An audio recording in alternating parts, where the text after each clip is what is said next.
I was here just as police walked up to it when, pop, and a dead 26-year-old boy fell out, blue in the face, overdose fentanyl from Idaho. And that's not unusual. Like that happens regularly in these villages. And who do I blame for that? You know who's actually at fault? The U.S. government. By keeping drugs illegal, they force criminals to be the ones who mix the. You know, someone goes and sucker punches someone. We don't need to see that. I was biking. I'm hot. Anyway, I know he's an old friend. Shirt's off.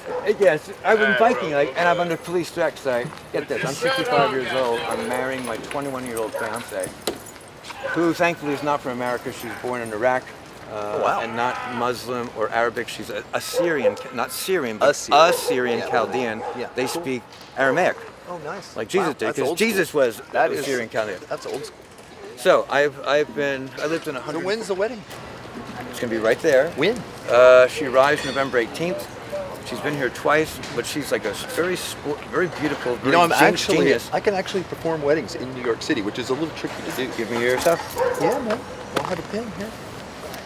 You have a piece of paper on you? I don't. I do, but my stuff's over there. Well, I'm going to be... Come find me. I'm going to go over here and play some tennis for a minute in front of this camera, so you can track me down over there if you want. I'll go get I'll write I'm under a 3-hour threat. I got to move all my stuff and plastic bags out. Oh, shit. So here's the guy that's going to marry my girl. He's a... He's got a meeting. What? I have a meeting. He has the ability to marry people in New York. Oh, yeah. It's tricky. Well, it's tricky, and yeah, I am. But you know, I used to do it a lot of places, and I did one in New York City for The someone. handle doesn't work. And Anyway, anyway, I did one in New York City, and then the couple goes, "Hey, man," they said, "we don't know who you are." So I had to go down there and show them some information. And then when they said, "Okay, you're cool," they said, "Just sign your name in this big book." Yo, don't go in the middle one. The middle one is being used. okay.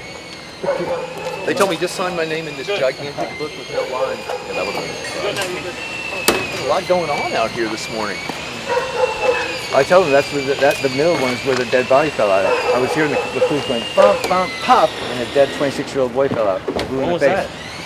2 months ago? Oh, that did not happen. What are you talking about? What are you talking about? What are you for 5 hours they had yellow tape on the whole area. No. Wait, are you It gaslighting? might have been a Halloween decoration. Are you gaslighting? Oh, I swear to God, I would have heard about that. A Halloween decoration.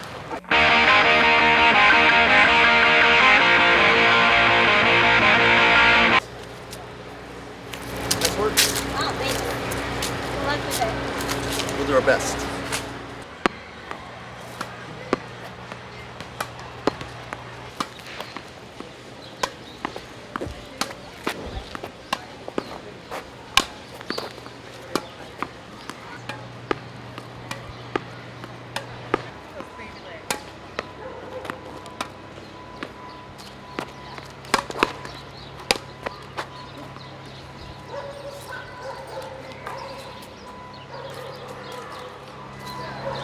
The problem with getting old, I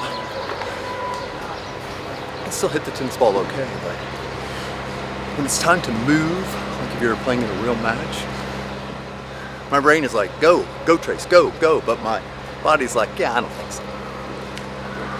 It's like I'm not ready for that. Like I can see it happening in my brain, like, oh, here's what you need to do, but the body's like, the hardware shot.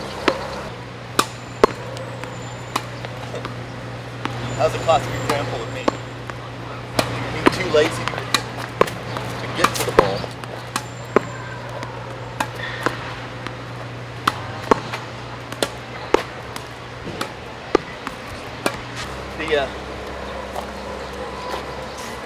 Playing a game of tennis it's kind of stressful. This is sort of meditative. You have to focus just enough that you can keep all the absurdity that is existence out of your mind.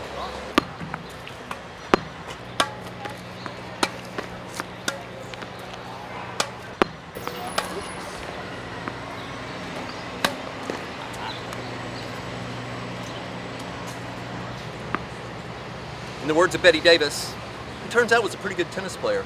Getting old, it ain't for sissies.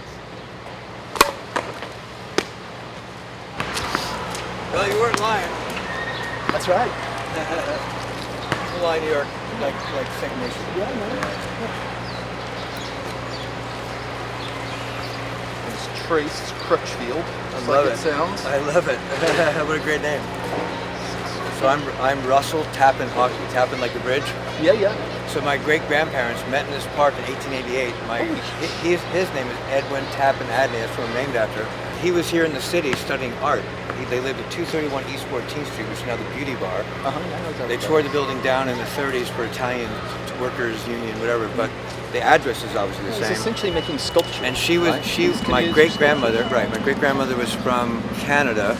Son of a daughter of a famous apple breeder of all things. They actually have a museum on the apple farm. They have the bed where my great-great-grandfather was born. I have a joke about I haven't it. seen it Would yet. you like to hear my joke Of course. about apples? Of course. So this guy goes down to the patent office and he goes, I've got these 2 apples I'd like to get a patent on. And the patent officer is like, I don't know, man, they're apples. What's so special about them? He goes, you got to taste it. I bred them together. They taste like different fruit. Guy takes a bite out of it. He goes, wow, goddamn, it tastes like a pineapple. He goes, turn it a little. He goes, wow, it tastes like a tangerine over there. He goes, turn it a little more. He goes, how do you make it taste like a melon? That's incredible. He goes, what about this other apple? He goes, well, this apple is my pride and joy. This apple tastes like pussy.